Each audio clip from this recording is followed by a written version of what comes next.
Келе сүйлөшөлү. Азыр күн тартибиндеги мыйзамдарды башкаларга добуш берип алалы, анан акырында келип анан токтололу. Тан Турданович, бул эгер күн тартибине киргенден кийин муну эме кылбайлы. Добуш менен алалы, эгер ала турган болсо, кандай? Жакта эки депутат эмне добуш бербей койсо эле ошону алып кое беребизби биз? Балбак зарылыш туура айтып атат. Келиле, мыйзам долбоор боюнча аягына чыгарып алалы, анан акырында чечебиз. Урматтуу депутаттар, мен бир суранышта бири-бирибизди сыйлабайлыбы? Эгер каршы берсеңер, каршы бергилели, за бербейсиңерби? Эгер биз иштей албасак, анда ар бирибиз ушул жерден тарап кетеличи, биз иштей албай калдык окшойт. Ишмесек чогулталы анда, кимбиз? Мен биринчи коюп берейинчи ошо мандатымды тапшырганда. İştesek normal işteyli, bir düşünüpçü. İştebesek anda taraylı var, geteli.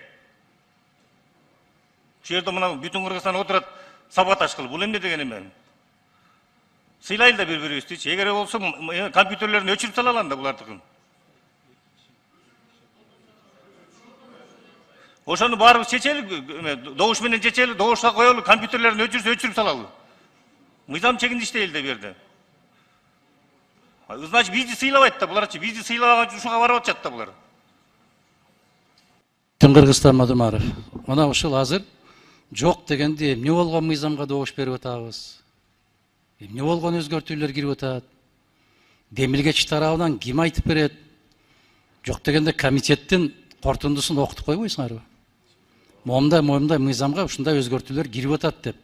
Мына депутаттардын баары бири-бирибизден сурап атабыз. Кайсы мыйзамга добуш берип атабыз? Эмнеге добуш берип атабыз деп сурап атат. Ай койчу эме кете берсин деп эле добуш кетип баратат. Бул оюнчукка айландырып алдык биз мыйзам кабыл алууну. Ал мыйзамдардын аркасында миңдеген, миллиондогон адамдардын тагдыры жатат, урматтуу кесиптештер. Жок дегенде бир эки ооз суроо берип койбойлубу? Эмне жөнүндө кетип баратат? Комитеттин төрагасына сөз берип койбойлубу? Бир 2 мүнөттүк бир баяндама берип койбойбу? Момундай өзгөртүүлөр кирип атат деп. Кеттик деп эле кете беребизби? Бұл мыйзамның талқуланғаны қачан талқуланды? Қанша уақыт өтті? Кимдин эсинде эмне калды? Адахан Кюсамач, эми сиз тажрыйбалуу депутатсыз. Мыйзам долбоорун кабыл алуу принцибин билесиз. Комитетте буга чейин каралган, талкуу болгон, ага чейин коомдук талкууда турган, биринчи окууда кабыл алынып атат. Комитеттин чечими буга чейин сунушталып аткан, добуш берүүгө чейин айтылган. Биринчи микрофон. Саламатсыздарбы, урматтуу коллегалар, Медералиев. Эми өткөндө социалдык түйүндөрдү карап атсам, бир колдонуучу жазыптыр активдүү. Негизи циркке барсаң, акча төлөп киресиң депчи. Жогорку кеңештин айрым депутаттарына да акча бериш керек, ушу элди шоу кылып атканына депчи. Эми мен юрист болгондугума байланыштуу жакшы түшүнөм да. Адахан Кимсанбаевич, өзүңүз билип туруп, зачем шоу кылып атасыз? Эми регламентте ушундай норма, буга чейин комитетте каралат, талкууланат, жерге келет, залга өтөт. Туура эмес болуп калган ушул регламентте, чынында. Билбей каласың, кайсы мыйзамга добуш берип атасың. А бирок Адахан Кимсанбаевич билип туруп, элге жагынайын деп туруп, бу жерде бардык акылсыздар отурат, ушу жалгыз сабаттуу болгону ушу өкүндүрбөй койбойт да. Эми билесиз сиз буну, 5 колуңуздай билесиз, айланып кетейин. Уятты эми. Усат Тан Турданович. Тан Турданович, мен айтып коеюнчу. Жаңы регламент. Ушул норманы киргиздик. Мыйзамдар талкуу болгондон кийин мээ свежий болуп турганда ошондо добуш берейли деп. Жаңы регламентте кирди ушул. А эски регламентте бул норма менен сиз качантан бери добуш берип атасыз? Билип алып туруп, зачем вы артиста тут включаете, да? Ушул убакка чейин чыдадым, юридикалык жактан унчукпадым. Эми тут уже популизмде чек болуш керек да. Усат Тан Турданович, урматтуу депутаттар, мен айтып коеюнчу, бул мыйзамдарды өткөндө 4-күнү караганбыз. Адахан Мадумаров ошол күнү жок болчу, жумушта эртең менен отуруп кетип калган ошо бойдончу. Анан бияка чыгып эле ар кайсын айта берсе эле ушунун сөзү туура боло береби? Бияка туруп алып эле. Анан кийин муну эгер добуш берип атканда бу жерде биринчи класстын окуучулары отурган жок да. Баары билет да кайсы мыйзамга добуш берип атканын. Көрүп атасызбы, көрүп атсаңыз жакшылап көрүп алыңыз, токтотпойсузбу ушунуңузду. Силер кимсиз сизге ошол мыйзамды айтып бергиде?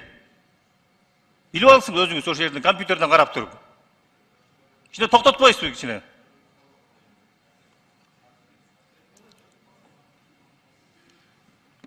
Орун алыңыздар. Токтотобуз. Токтотуңуздар.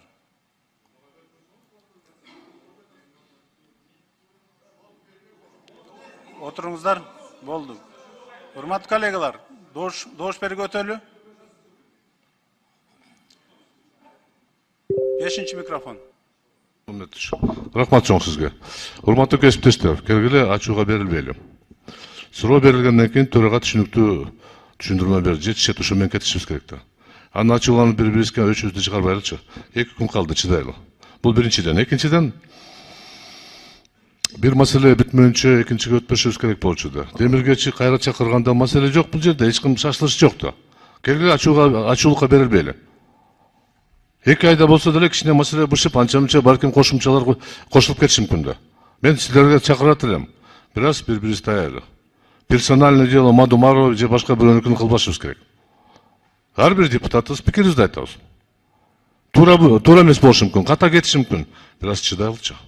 Персональный эч кимге айтылган жок го. Кайрылган ушул эле. Рахмат. Исхак Абсаматович, жалпы бири-бирибизди дагы сыйлаганды үйрөнөлү. Биз туура ар биринин депутаттын укугун сыйлап атабыз, микрофонун берип атабыз. Бирок элементарно жөнөкөй вопрос менен чыгып туруп, буга чейин талкууланып, каралган маселе боюнча чыгып неге азыр айтылбайт деген эми туура эмес да. Регламент турат астында. Гүл Ахматкуловну түшүндүрүп берип коюңузчу. Адахан Кимсанбаевичке. Эгер түшүнбөй турган болсо, түшүндүрүп берип коюңуз. Регламент боюнча кандай жолдору бар? Эми элементарный нерсени сиз түшүнүшүңүз керек, Адахан Кимсанбаевич. Эми токтотуңуз да мындай нерсени. Көзөмөлгө алганы мына бүтүн Кыргызстан далилдеп отурат. Молодецсиңер. Ушундай болуш керек. Башыңда кылыч турса да позициядан тайбаш керек. Ойнобош керек да тияка биякачы. Боякта позициялардын күрөшү болуп атат. Өкмөт мыйзамдарды алып келип атат, бүтүн Кыргызстан каршы чыгып атат. Эмнеге? Өкмөттү сындырыш керек да өзлөрү бийликке келиш керек. Молодецсиңер. Бекем турбайсыңар кичинечи. Башыңда кылыч турса да, өлүп баратсаң да позицияңды айтып өл да, бекер. Эмне Адахан Кимсанбаевич мунун баарын ооба шоу эмес бул, саясий упай топтоо дейт муну. Бул эртеңки президенттик шайлоого даярдык дейт муну. Молодецсиңер. А биз отуруп бердик. Мыйзамдар жол бергенден кийин ошо менен кетиш керек да до конца.